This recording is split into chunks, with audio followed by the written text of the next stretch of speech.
Hello. हाँ प्रणाम साहब जी। हाँ हाँ, बोलिए बोलिए। प्रणाम, आपका प्रणाम स्वीकार, आपको प्रणाम। बोलिए बोलिए। आपको बारंबार प्रणाम। मेरे को समझ में नहीं आ रहा है मैं आपसे क्या कहूँ। मेरे को है ना, जिसकी तलाश बचपन से थी वो ज्ञान तो मिल गया, लेकिन उसकी अनुभूति क्या मालूम मुझे मिलेगी कि नहीं मिलेगी। बहुत खुशी हो रही है आज आपको फोन लग गया तो। अभी आपकी उम्र कितनी है? मेरी उम्र 69 साल है।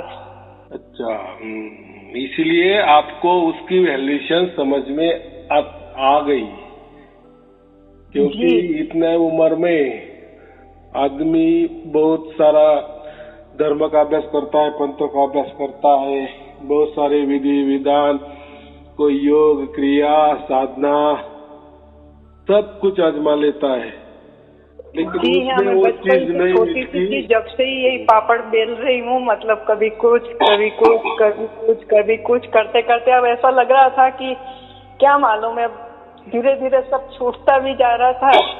पहले बहुत भक्ति भाव में मन था, वो भी हटने लगा। पूजा पाठ में मन था, वो भी हटने लगा। ग्रंथों में मन था, वो भी हटने लगा। ध्यान व्यान में भी मन अब वहां से भी हटने लगा। मैंने सोचा मैं विपश्यना जाऊंगी तो वहां मुझे कुछ मिलेगा।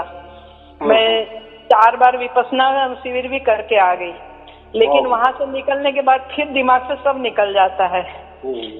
गीता रामायण ये सब चीजें मतलब उलझते उलझते पूरा जीवन ही खत्म हो गया। जिंदगी की शाम होने आई, पर ये अचानक आपका, हमारी एक बहन जी थी, उन्होंने दिया और मैंने सुना। और 107 के 5 ऐसे कुछ तो मैंने वीडियो सुन भी लिया आपके। और वो जो 12-13 वीडियो की एक एक सीडी बनी है ना, उसको भी सुनती हूँ। पर मुझे ये अनुभूति नहीं हो पा रही है, तो मैंने कही क्या मालूम मुझे हो पाएगी कि नहीं हो पाएगी। और मन घबराता भी रहता है कि मेरे क्या इतने मेरे मन में शुद्धि नहीं हो रही है, पवित्र नहीं है क्या। सुनने के बाद भी बार बार ऐसा लगता नहीं, सुनती जाऊँ कभी तो मेरा मन पवित्र होगा जब मुझे ये चीज मिली है। तो बस मैं एक बार इसकी झलक चाहती हूँ मेरी जिंदगी में, अगर मिल जाए आपके आशीर्वाद से। अभी आपने कहा ना कि मैं शिविर में गई थी 5-6 टाइम। हाँ, 4 शिविर मैंने विपश्यना के भी किए। तो विपश्यना अभी आपको समझ में आ गया क्या? ये विपश्यना अलग है और ये चीज अलग है।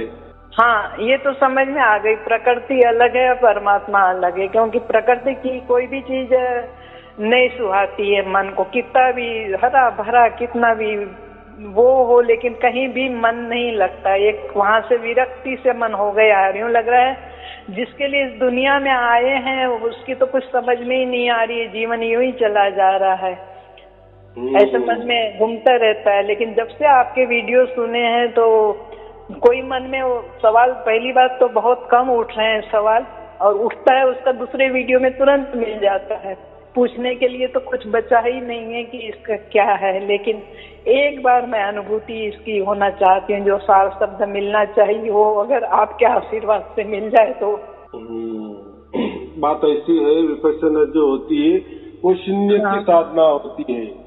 शून्य की साधना माने कुछ भी नहीं, कुछ भी नहीं, कुछ भी नहीं। मैं भी नहीं, तू भी नहीं, ये भी नहीं, वो भी नहीं, अगल भी नहीं, बगल भी नहीं, ऊपर भी नहीं, नीचे भी नहीं, दाएं भी नहीं, बाएं भी नहीं, कुछ नहीं कुछ नहीं कुछ नहीं। उसको शून्य की साधना कहते हैं। लेकिन जब तक उस स्थिति में हम जाते हैं तब तक तो अच्छा लगता है ना।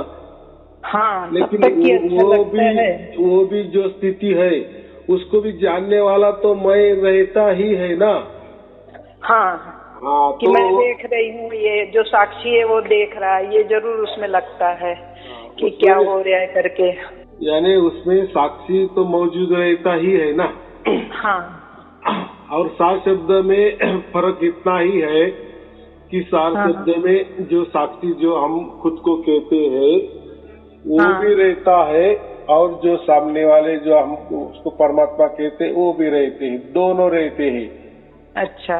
हाँ, लेकिन विपश्यना में या शून्य की साधना में देखो, ये शून्य की साधना जो है ना, ये सबके पास है। ऐसा समझो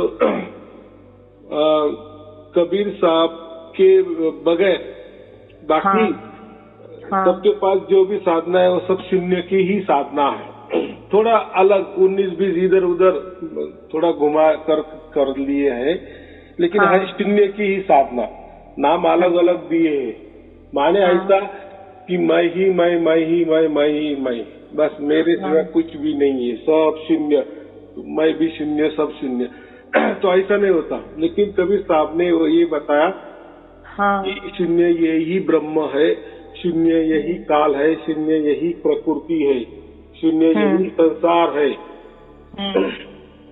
तो हम जो भी कह रहे कि हम भगवान की बातें कर रहे हैं या भगवान प्राप्त कर रहे हैं, ईश्वर प्राप्त कर रहे, तो ये कोई चीज नहीं होती।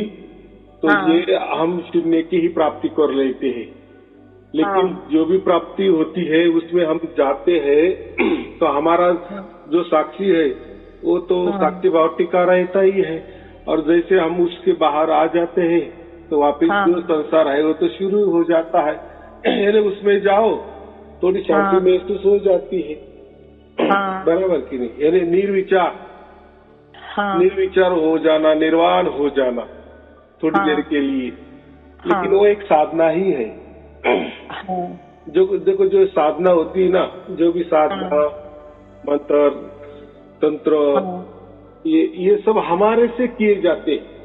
अभी देखो पूरी दुनिया में जितने भी धर्म है, पंथ है, जो भी गुरुगद्दियां है, जो भी बड़ी बड़ी आध्यात्मिक संस्था है, वो सब हमसे करवाते हैं। यानी हम करेंगे। यानी जैसे कोई मंत्र देता है, करो, मंत्र रट लो। कोई शास्त्रों में साधना देता है, करो। कोई ध्यान दे देता है, करो। कोई ये साधना देता है, कोई क्रिया देता है, कोई कर्म देता है, कोई भक्ति देता है, कोई सेवा देता है। यानी कुछ न कुछ देता है, वो हमारे से करवा लेते हैं। या हमारी ओर से होता है। और जो भी हमारी ओर से होता है ना, इस शरीर से होता है ना, इस मन से होता है ना, इस विवेक से होता है ना, तो उससे परमात्मा कभी नहीं मिलता। ये कबीर विजक में कबीर साहब ने खुल्लम खुल्ला बता दिए है। यानी हमसे जो भी हम प्राप्त करने जाएंगे ना, प्राप्त हो जाएगा, सब कुछ प्राप्त हो जाएगा, सब पूरा संसार प्राप्त हो जाएगा, लेकिन परमात्मा प्राप्त नहीं होगा। और यही गड़बड़ कर दी सबने।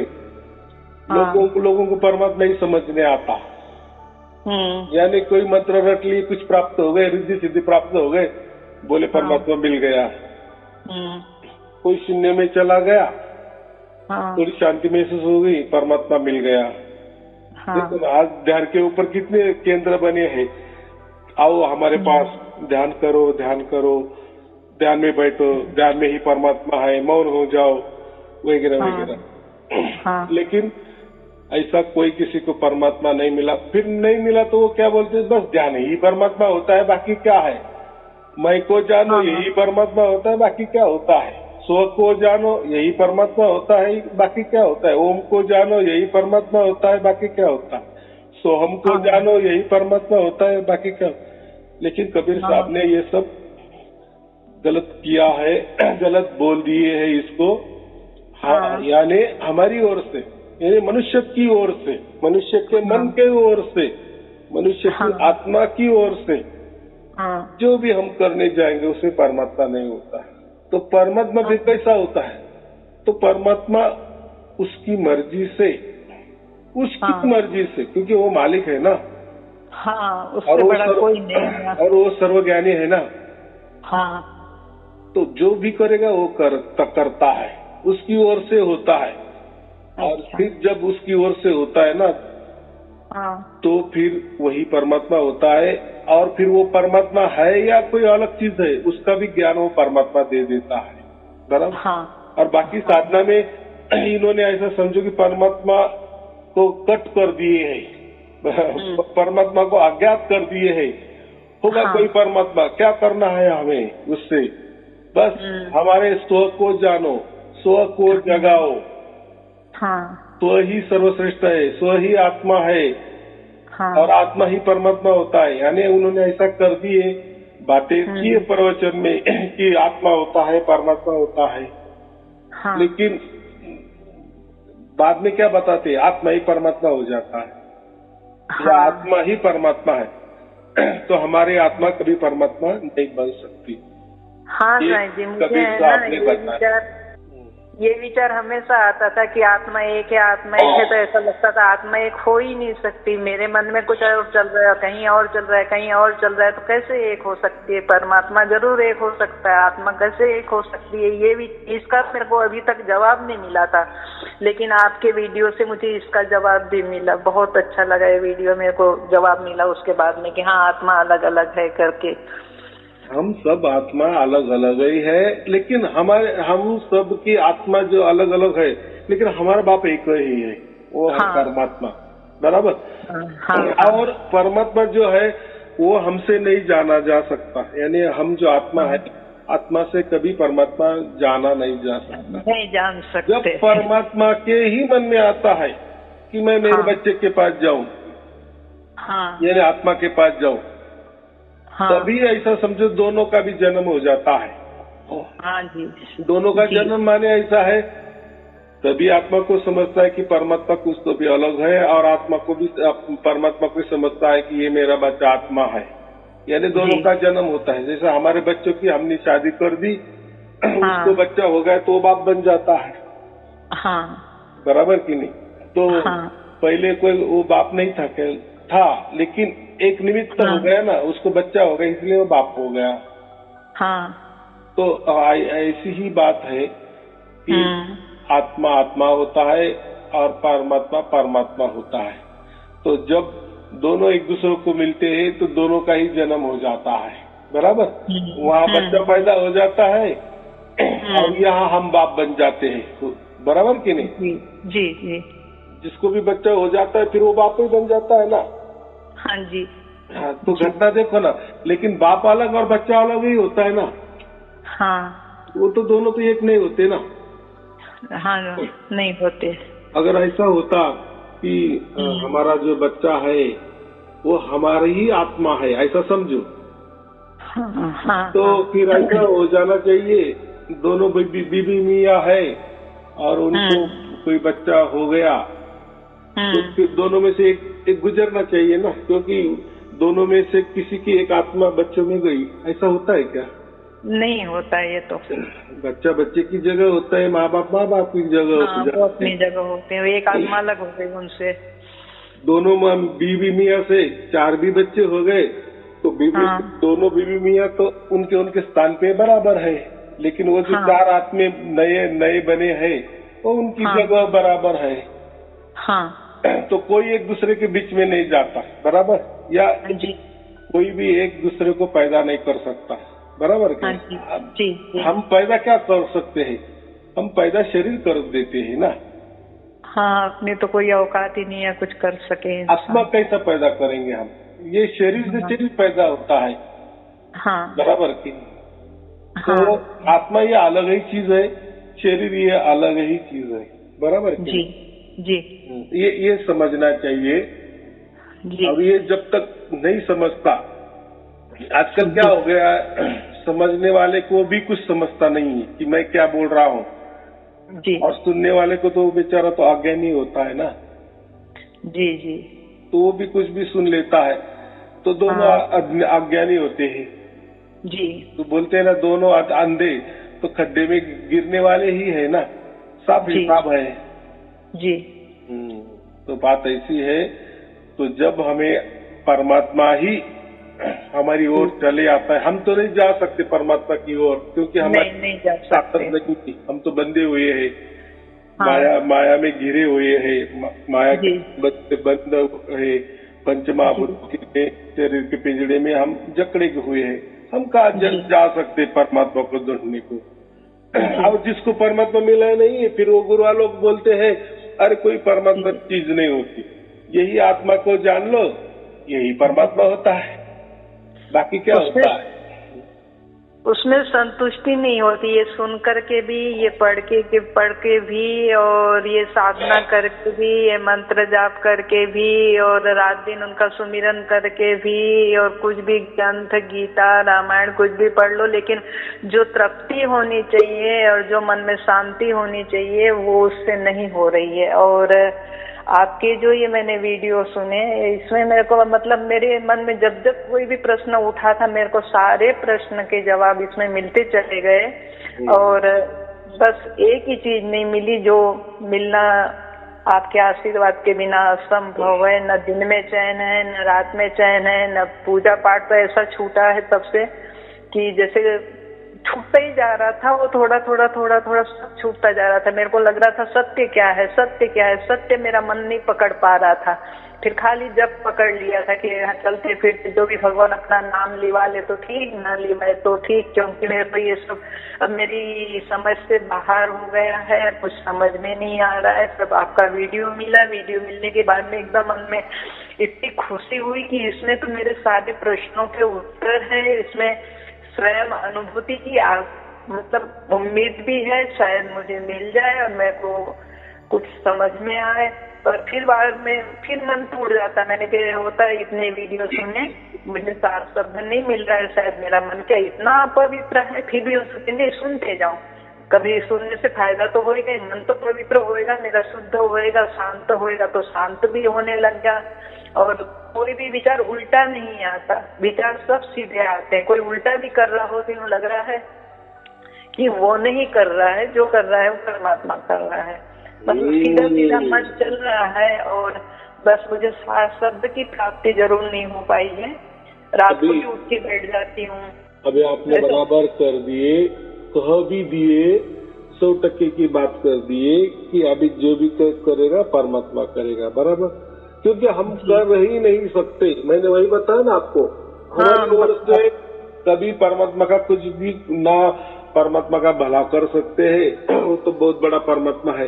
तो लेकिन कोई बोलते है ना हम परमात्मा का ये करेंगे, परमात्मा का गुणगान गाएंगे, परमात्मा को शाबाशी देंगे, परमात्मा का शुक्रिया अदा करेंगे, परमात्मा का धन्यवाद करेंगे जी। या कोई तो लोग तो परमात्मा को गाली भी दे देते, तो उससे कुछ फर्क नहीं पड़ता। हम हमारे से क्या कुछ भी कहे तो परमात्मा को कुछ उससे असर नहीं पड़ता। तो ऐसा है कि परमात्मा हमारा भाग्य देखता है और तुरंत वो उसकी ओर से प्राप्त हो जाता है। तो प्राप्त करने के लिए हमें कुछ करना ही नहीं है, कुछ करना ही नहीं, कुछ करना ही नहीं। तो फिर देखो, अभी आप बोले कि फिर मैं वो कितना दिन रहा देखे ना कि फिर मुझे होगा कि नहीं होगा, या मैं तो कोई पापी तो नहीं हूँ, या मेरे से तो कोई गलती तो नहीं है, या मैं कोई शुद्ध पवित्र नहीं हूँ क्या। तो इसमें ये जो मामले है ना, शुद्ध पवित्र वाले, अच्छा बुरा वाले, शुभ अशुभ वाले, पापुण्य वाले, ये इसमें कोई ये नहीं रखते, मायने नहीं रखते। हाँ, ये तो क्या देखेगा तो प्रकृति वाली बातें हैं और प्रकृति वाली बातें हैं, और हर इंसान खुद को ज्यादा से ज्यादा पापी समझता है ना। और चलो नहीं भी पापी समझता है तो खुद को अच्छा समझता है, तो वो तो देखो उसका मानना है ना, वो खुद को अच्छा समझे या बुरा समझे, लेकिन उसके समझने से कुछ नहीं होता, क्योंकि परमात्मा तो आदि अनादि से है ना, परमात्मा तो सब कुछ देखता है ना। हम क्या नहीं है उसको तय करने दो ना जी, बराबर की नहीं। और यहाँ तक तो आप आ गई, माने अभी आपको प्रवचन मिल गए, आप प्रवचन सुन रहे हो, तो इसका मायना यही हो रहा है ना कि आपको परमात्मा मिलने वाला ही है। क्योंकि यहाँ तक भी आना, देखो दुनिया में तो 900 करोड़ लोग कहते हैं, हम 800 के 900 करोड़ लोग हैं, तो इन सबको मिला है क्या, या ये मिलेगा कि ये चीज मिलने वाली है क्या। तो कृष्ण ने अर्जुन को यही बताया है ना कि ये जो चीज मिली है ये करोड़ों में से किसी को मिलती है, यानी अभी करोड़ों में से, तो अभी आप बोलेंगे तो 800-900 करोड़, तो उसमें 900 लोगों को ही मिल जाएगी क्या, ऐसा नहीं है। वो कहने का एक भाव ऐसा है कि ये जो चीजें सबके लिए नहीं होती, सबको नहीं मिलती, जी। तो इसलिए वो करोड़ों का शब्द प्रयोग किया है, लाखों लोगों का प्रयोग किया है, लाखों में किसी को मिलता है, बिरले को मिलता है, लाखों में किसी को मिलता है, करोड़ों में से किसी को मिलता है। माने ये सबके लिए नहीं है, बराबर जी, क्योंकि सबका भाग्य तो नहीं होता है जी, और सबको परमात्मा की चाहत भी नहीं ना जी। पहली बात तो परमात्मा है कि नहीं वो भी उनको मालूम नहीं, और वो बोले होगा भी तो हमें क्या करना है, हमें तो हमारे खाने के वादे हो गए ना, हमारे संसार हम तो दुखी है, तो क्या परमात्मा पाना है और क्यों पाना है, और पाने के बाद भी वो हमें सुखी रखेगा या दुखी रखेगा, यानी हर चीज हम व्यावहारिक देखते हैं ना जी, सांसारिक देखते हैं ना। अगर मैंने परमात्मा को प्राप्त किए तो मेरा जीवन सुधर जाएगा क्या, मेरी इच्छाएं पूरी हो जाएगी क्या, लेकिन परमात्मा पाना ये कोई सांसारिक चीजें प्राप्त करने के लिए नहीं है, या सांसारिक लाभ के लिए परमात्मा हमें नहीं चाहिए, या परमात्मा हमें नहीं मिलता। देखो संसार तो पूरी जिंदगी भर हम करते ही है ना, मरते दम तक ही है ना, हमारे माँ बाप ने हमारे लिए संसार किए है ना, और हम भी हमारे बच्चों के लिए संसार कर रहे हैं ना, तो हम कोई बड़ी बात कर रहे हैं ऐसी कुछ बात नहीं है। तो का मानव प्राणी मात्र भी स्थिति भी अपने बच्चों के लिए संसार करती है, या संसार में सब जीना चाहते हैं, या संसार सब करते हैं। संसार माने एक स्वार्थ, मेरे और मेरे बच्चों के लिए, मेरे परिवार के लिए, या मेरे लिए, या मैं, इसको तो संसार कहते हैं ना जी। तो हमें ये परमात्मा जो प्राप्त करना है ना, ये संसार के लिए नहीं करना है। हाँ, ये संसार और परमात्मा ये दोनों अलग चीज है, क्योंकि अपन संसार से तभी तक जुड़े हैं जब तक ये शरीर है, नहीं तो कल शरीर नहीं रहा तो संसार भी अलग हो गया, तो फिर अपन ने आगे जिसको पाना था उसको तो समझ ही नहीं सके, जीवन ऐसे ही निकल गया, तो फिर मतलब क्या हुआ। ये जीवन मनुष्य देह इतनी प्यारी दी भगवान ने, लेकिन उसका अपन सही उपयोग ही नहीं कर पाए, सही चीज ही नहीं मिल रही है, सही रास्ता ही नहीं मिल रहा है, लेकिन आपकी करुणा से इतनी अच्छी चीज मिली है मुझे। तो अभी ऐसा समझो, चलो एक बात ऐसा समझो कि परमात्मा हमें हमारा संसार ठीक कर देता है, चलो तो जो लगता है हमें, हमारे मन की इच्छा, हमारे मन की इच्छा भी क्या होती है, बच्चों को नौकरी लगनी चाहिए, लड़की की शादी होनी चाहिए, हमको जो भी कोई आजार है, कोई रोग है, कोई बीमारी है वो जानी चाहिए, यानी ये सांसारिक चीज है जो हम जिंदा है तब तक रहती है, हम मरने के बाद तो वो भी सब कुछ चला जाता है, बराबर। यानी हम जो भी कोई मांगते हैं तो वो नश्वर ही मांगते हैं ना, लेकिन एक परमात्मा तो अविनाशी है ना। तो अविनाशी परमात्मा से हम ये नाशवान चीजें मांगेंगे, ये संसार की चीजें मांगेंगे, तो इतना बड़ा विशाल परमात्मा और हम क्या मांग रहे हैं, बराबर की नहीं। तो वो गलत बात है ना। और परमात्मा क्यों ये नाशवान चीजें देकर, अगर ऐसा समझो, चलो आपकी मांगे मान्य कर दी परमात्मा ने, तो मुझे नहीं लगता कि आप वापिस परमात्मा के पास जाएंगे, क्योंकि आप बोलेंगे अरे हाँ मैंने परमात्मा को प्राप्त कर लिए, अभी मेरी जो भी कुछ कामनाएं थी अभी तो सब बराबर हो गए, बस अब मैं तो बहुत सुखी आनंदी में हूँ। तो मैं पूछा कि फिर परमात्मा का क्या, अभी क्या परमात्मा की जरूरत है, जो मुझे चाहिए तो वो तो उसने दे दिए। हाँ, तो ये और आपको जो प्राप्त हो गया सांसारिक चीजें प्राप्त, ये तो सब नाशवान है ना, ये तो सब जाने वाला है ना, एक न एक दिन वो भी नष्ट होने वाला है ना जी। आप खुद भी नष्ट होने वाली है ना। तो ये चीजें प्राप्त करके, ये मनोकामना पूरी करके परमात्मा आपने इसीलिए प्राप्त किया, तो ये सरासर गलत बात है ना। तो इसीलिए परमात्मा ये चीजें कभी ये नहीं करता। चलो, लेकिन उसको जब लगेगा कि चलो बच्चा थोड़ा दुखी है तो वो उसकी ओर से जो करेगा, यानी वो गुरु प्रसाद है, वो उसका आशीर्वाद है, लेकिन उसमें हमारा हट नहीं चाहिए।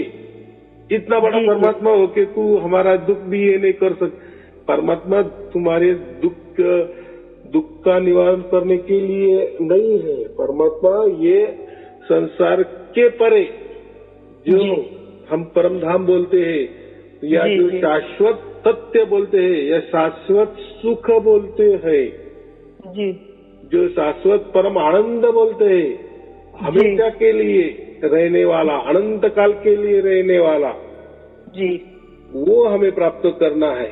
देखो हमें संसार के लिए मांगा भी तो संसार हमारा कितना नहीं, वही रहेगा, चाहिए, समझो। आप कह रहे हो ना, वही चाहिए। अब तो ये संसार का तो सब देख लिया पूरे जीवन में, और मतलब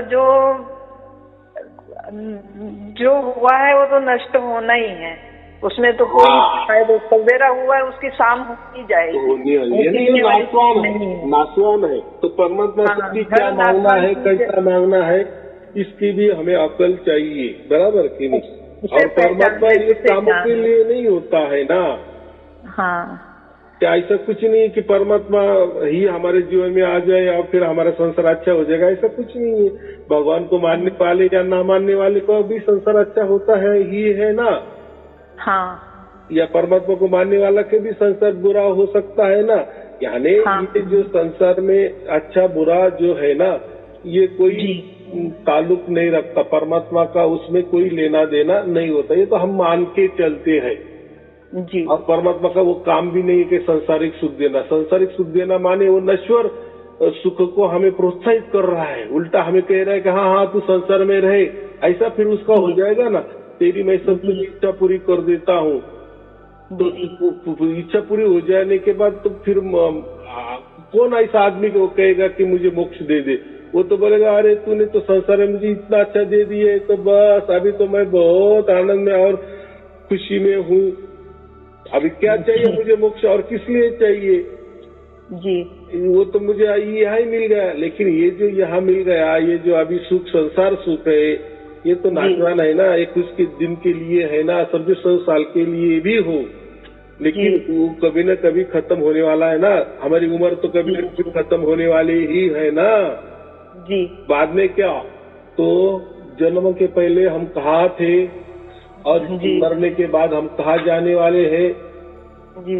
तो फिर बाद में तो परमात्मा का ही काम साथ आने वाला है ना। परमात्मा ही हमें चाहिए, काम आएंगे, वही साथ रहेंगे। तो चलो कोई इतना विचार नहीं करता इस चीज का लेना देना। इसीलिए ये जो है ना, ये जो 7 शब्द कहते हैं ना, ये राम नाम कहते हैं ना, ये भाग्य से ही मिलता है, इसीलिए क्या कहते हैं। और तो मैंने कहा ना कि कृष्ण ने अर्जुन को यही कहा था कि ये करोड़ों में किसी को मिल जाता है, या कबीर साहब ने कहा है कि ये बिरले को ही मिलता है जी, या लाखों में किसी को मिल जाता है। तो माने ऐसा है, हम वो लाखों में आ गए माने हमको ये प्रवचन मिल गया है, आपको मंत्र तंत्र में मिल गया है, बराबर। मंत्र तंत्र की या कोई बात ही नहीं, कोई साधना की बात ही नहीं ना जी। ये धुन जरूर मेरे को कोई भी सुनाई नहीं पड़ी अभी तक, समझ में है। सब कहते ना महा आनंद, परमानंद, पूरे जीवन सुना था। आनंद होता है, एक मजा अलग होता है, आनंद अलग होता है। ये आनंद जो परमात्मा का है वो क्या होता है, ये अब परमात्मा की इच्छा होगी, आपके आशीर्वाद होंगे तो शायद मुझे ये भी सुनाई पड़ जाए। संसार में कभी भी परम आनंद नहीं मिलता। अगर संसार में परम आनंद मिल गया तो फिर परमात्मा ही परम आनंद है। तो फिर परमात्मा को प्राप्त क्या करना है? हमें परम आनंद मिल गया है ना परमात्मा से, फिर अभी परमात्मा की क्या जरूरत है? तो आनंद जो होता है ना, ये संसार में होता है, और परम आनंद जो होता है ना, वो परमात्मा में होता है, बराबर। हमें परम आनंद की प्राप्ति करनी है, बराबर। आनंद की प्राप्ति ये संसार में होती है, और संसार में जो भी आनंद की प्राप्ति होती है माने वो नश्वर होती है, यानी कुछ थोड़ी देर की होती है। कोई भी ये पूजा पाठ में भी यही होता है, पूजा करो, पाठ करो, जप करो, कुछ पढ़ो, रात दिन उसमें लगे रहो, तो जरा सी देर के बाद फिर जैसे के तैसे, मतलब जो होना चाहिए वो चीज नहीं आती है कभी भी।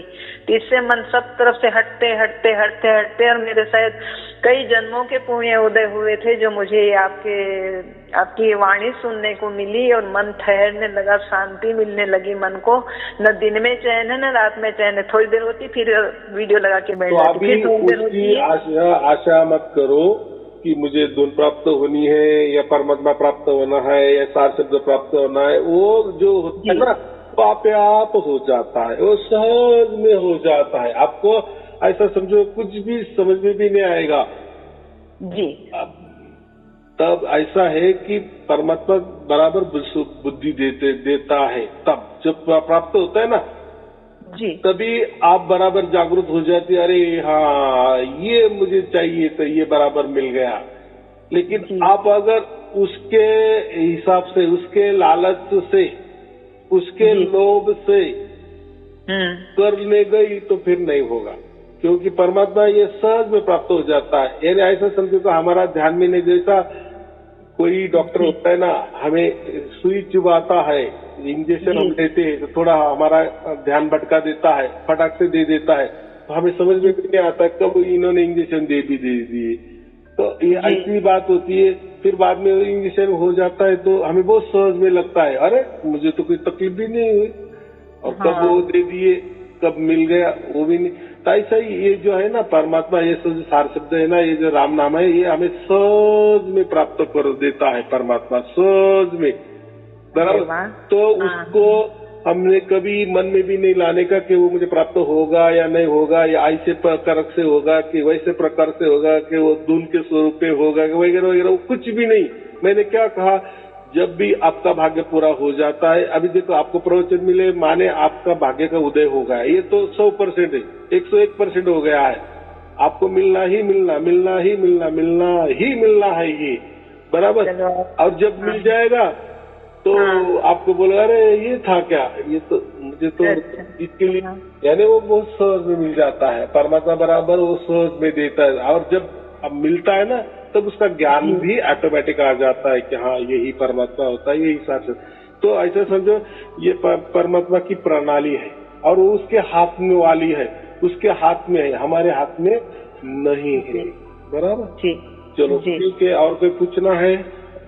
बस यही मेरे को ऐसा लगा कि मेरा परिपक्व कुछ हो जाए ना। मेरी बहुत सारी सखियां, क्योंकि मैं कई सालों से कई सत्संग से जुड़ी हुई हूँ, तो उन लोग ऐसा लगता है कि जो चीज मुझे मिल जाए ना तो उन लोगों को भी पकड़ा दूं, ताकि वो भी ऐसा आडंबर से दूर हट करके वो जो शुद्ध प्राप्त परमात्मा है, शुद्ध बुद्ध परमात्मा है, उन लोग भी उस चीज को प्राप्त करें। ऐसे मन में रात दिन उछाले खाता रहता है मन की, सबका इसमें मतलब इसको ये राह मिल जाए करके।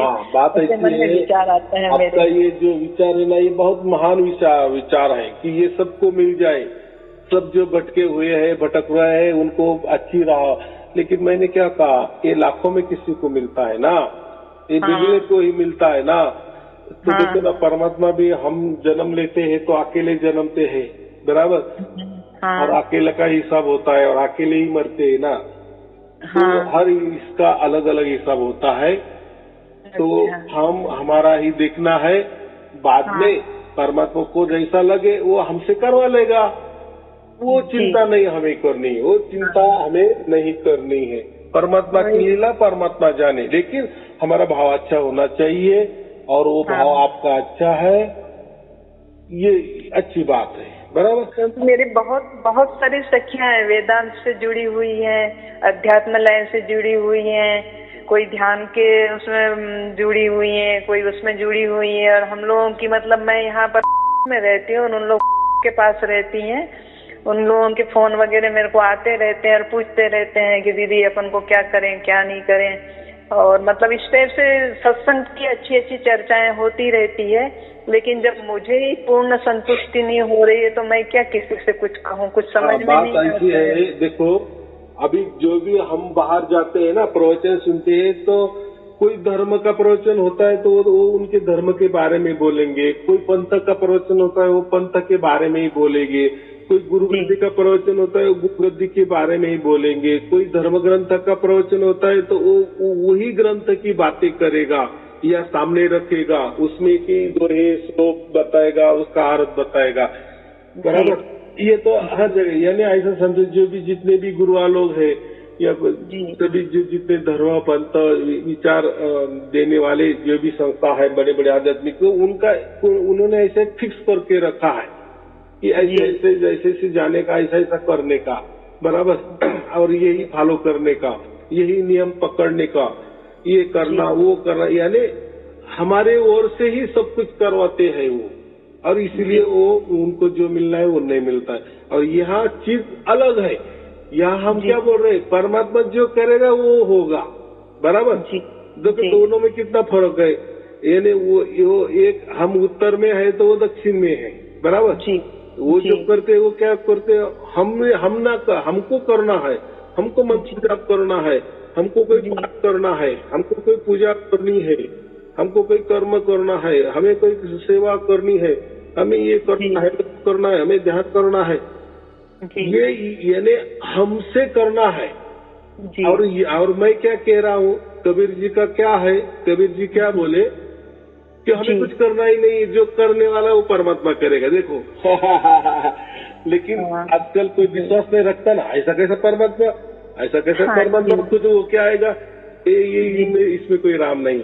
लेकिन जब आप प्रवचन सुनेंगे, सुनते सुनते वो घटना जब घट जाएगी तब आपको विश्वास हो जाएगा, ये तो सब अलग ही बात है, यहाँ कोई नहीं तंत्र, नहीं कोई मंत्र, नहीं कोई धर्म, नहीं कोई पंथ, नहीं कोई गुरुगद्दी की, कोई खेला ही नहीं। ये कहा कहीं जाना नहीं, कहीं आना नहीं, कहीं खर्चा भी नहीं।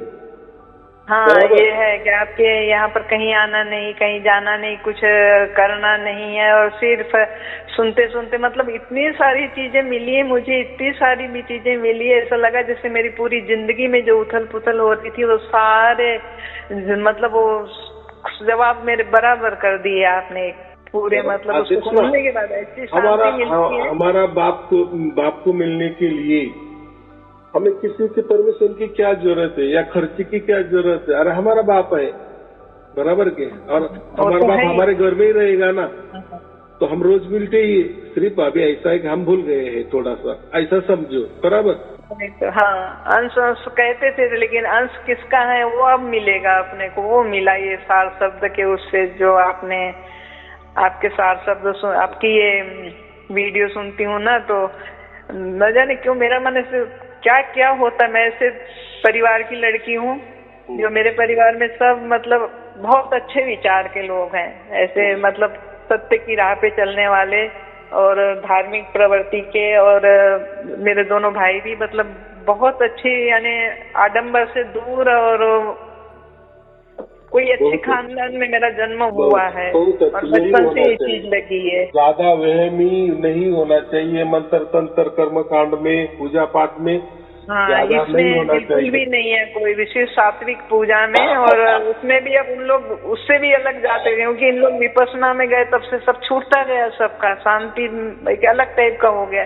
पर ये जो परम गोष्ठी आपसे मिल रही है, इसका तो एक स्वरूप ही अलग है। गीता का भी इसमें जवाब है, और सारे पुराणों का भी इसमें जवाब है, रामायण का भी इसमें जवाब है, और उसके बाद में सब कुछ वो है। आप जैसे आज एक सुबह ही एक वीडियो सुना, उसमें बताया कि एक उंगली परमात्मा की तरफ कर दो कि परमात्मा वस्तु।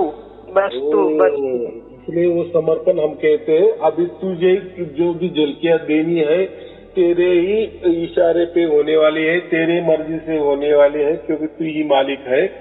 तो तू जैसा करेगा वैसा, जैसी झलकियां दिखाएगा वैसा हम देख लेंगे। तो वही उसका गुरु प्रसाद होता है, बाकी क्या होता है। और देता है, सबको दिया है, तो हमको क्यों नहीं देगा। चलो ठीक है, आपको और आपके परिवार के लिए शुभ आशीर्वाद। सत्साहिब जी, सत्साहिब जी, आपको बारंबार प्रणाम, आपको बारंबार प्रणाम, आपको बारंबार प्रणाम।